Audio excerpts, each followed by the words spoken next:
mai plânge tatăl meu, nu mai plânge tatăl meu, că eu sunt băiatul tău, eu sunt ajutorul tău.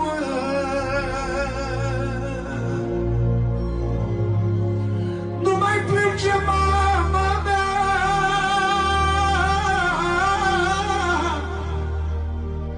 nu mai plânge mama mea, că stau să-mi fac treaba mea și vin din America. Da, atunci vă salvez de toate, vi-l pun pe Elvis în brațe. Atunci vă salvez de toate, vi-l pun pe Elvis în brațe.